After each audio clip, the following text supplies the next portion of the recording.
ఏంటంటే ఈ రోజు మాకు సమస్య ఏంటంటే గ్రూప్ లోన్ తెచ్చినా సరే 8,000 అయినా ఎంతైనా 20,000 అయినా ఒక 5,000 లోన్ తీసినా సరే సీఎం పందయ్య ఒక 1000 రూపాయలు అడుగుతుంది అని భోజనం పెడుతున్నాము. అన్ని ఇచ్చినా సరే మేము ఈరోజు తీర్మానం రాయడానికి వెళ్ళా దేనికైనా వెళ్ళా సరే ఇటు సీఎంకి డబ్బులు ఇవ్వాలి, ఇటు వాళ్ళ చెల్లికి డబ్బులు ఇవ్వాలి.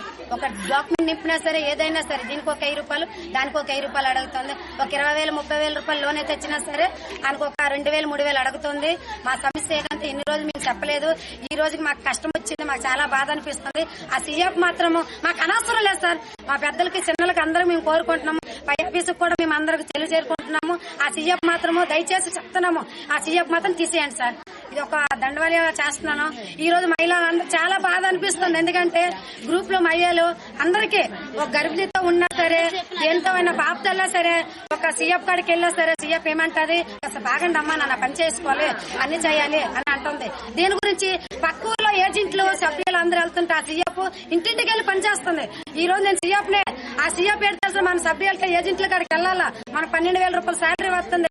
ఆ గ్రూప్ మహిళలు మన 10,000 2,000 తీసుకున్న తర్వాత మనం 2,000 తీసుకోకూడదు ఆ ఊరోళ్ళు అడుగుతున్నారు. కానీ ఈ ఊరు సీఎం పేరు తెలిసిన 2,000 గానీ 3,000 గానీ డిమాండ్ చేస్తుంది. ఒక 500 ఇస్తే గ్రూప్ కి రివర్స్ వెళ్తే మాకు మేనమల్ రాయట్లేదు, డేక్మెంట్లైనా తీర్మానం ఏదైనా అసలు రాయట్లేదు. దేని గురించి సీఎం ఉంది. ఈ రోజు మేము ఉంటే సీఎం అధికారంలో ఉంది, మేము లేకపోతే అవ్వదు కదా. ఏంటంటే ఈ రోజు గ్రూప్ మీటింగ్ పెట్టినా ఫోన్ చేసినా రావట్లేదు.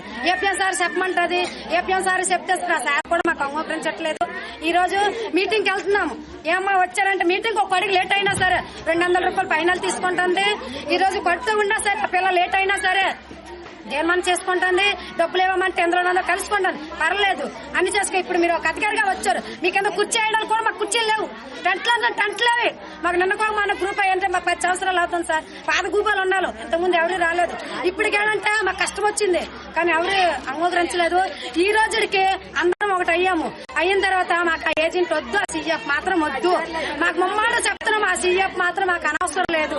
ఒక లోన్ తెచ్చినా సరే ఏమి తెచ్చినా సరే మొన్న సీఎం ఏపీఎం సార్ ఫోన్ చేశాం, ఈ రోజు రమ్మంటే ఏపీఎం సార్ మమ్మల్ని రాలేదు. దేని గురించి రాలేదు ఏపీఎం సార్? మేము అమ్మ గురించి ఇచ్చాము ఏజెంట్లమైన సభ్యులను గ్రూప్ మహిళ అందరము, కానీ ఆ సీఎం పెన్ గురించి రాలేదు. ఈ రోజు డబ్బులు తీసుకుంటున్నావు సార్ అడిగితే సైలెంట్ గా ఉన్నావు. వచ్చారు సారు ఏడు సమాధానం సభ్యులు సీఎం కి మేము అన్నా నిన్న ఏంటంటే మీటింగ్ పెట్టుకున్నాం, నిర్ణయించుకున్నాము.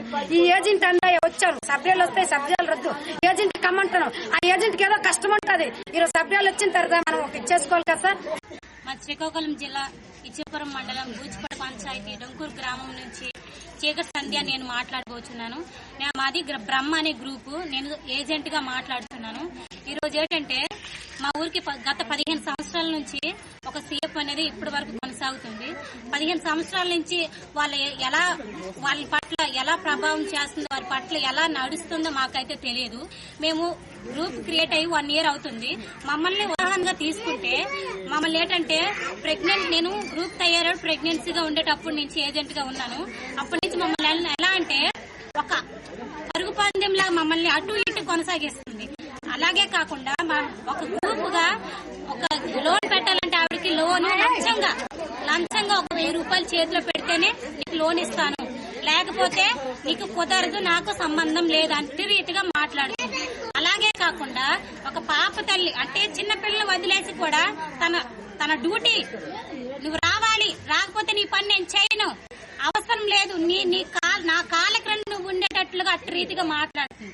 అలాగే కాకుండా ఇప్పుడు ఒక ఉదాహరణగా ఇప్పుడు లోన్ తెచ్చామండి, లోన్ తెచ్చినాక సీఎఫ్ అనే డ్యూటీ ఏంటండి ఒక మహిళ అందరినీ ఏకాగ్రతంగా మాట్లాడే విధంగా తనని ఒక సభ్యురాలుగా నిలబెట్టుకుంటాం. ఆవిడ అనేది ఎవరెవరు ఏజెంట్లు ఉన్నారో ఎవరెవరు సభ్యులు ఉన్నారో వాళ్ళ మాటని అంగీకరించేటట్లుగా ఉండాలి. ఆవిడేటంటే ఈ 42 సంఘాలకి అధికారిగా వాళ్ళ కాళ్ళ క్రింద తొక్కేటట్లుగా వాళ్ళ కాళ్ళ క్రింద వేసి నలిపేటట్టుగా ఆవిడ చేస్తుంది. అలాగే కాకుండా ఇప్పుడు గ్రూపు అయిందంటే యాడింగ్ చేయాలంటే ప్రతి మనిషి దగ్గర 500 తీసుకుంటుంది. యాడింగ్ చేయాలంటే అక్కడ మన ఆన్లైన్ సెంటర్లో 50 రూపాయలు అండి. మనకు తెలియదు కాబట్టి ఆవిడ ఎలా ఆడిస్తుంది ఎత్తులాగా మన తల అలా ఆడిస్తున్నాం. ఎందుకంటే మనం చదువు రాని వాళ్ళము, ఆవిడ చెప్తుందంటే మనకి ఏదో ఉపయోగకరంగా ఉండేటట్టు ఉంటుందనేసి ఆవిడ అలా చేస్తుంది. కాబట్టి ప్రతి ఒక్క 15 సంవత్సరాల నుండి ప్రతి ఒక్క గ్రూప్ సభ్యులు ఏజెంట్ అలా నడుస్తున్నారు.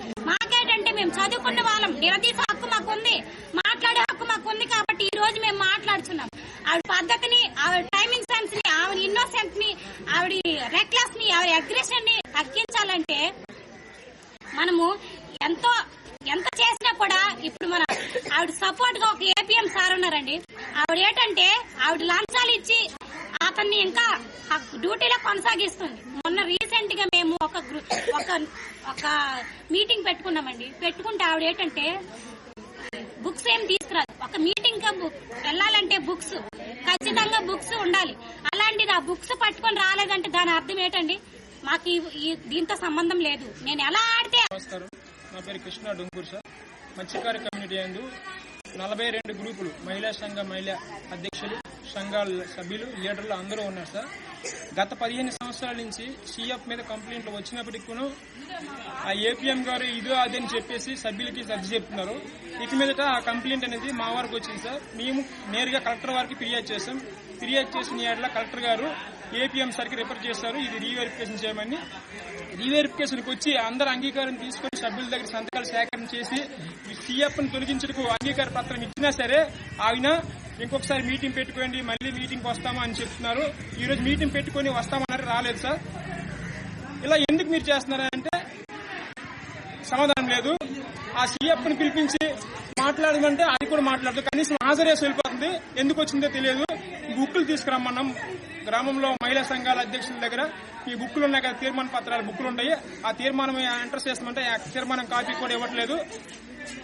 ఈ రోజు హాజరు వేసుకుని వెళ్ళిపోయింది. ఈ సంఘ సభ్యులు 42 సంఘాలు, లీడర్లు, అధ్యక్షులు, సభ్యులు అందరూ కలిపి ఈ రోజు సీఎఫ్ను తొలగించడానికి ఒక సమావేశం ఏర్పరచుకున్నాము. ఏర్పరిచిన తర్వాత వాళ్ళ హస్బెండ్ గారు వచ్చేసి సభ్యులపైన, మీడియా పైన దుష్ప్రచారం చేసి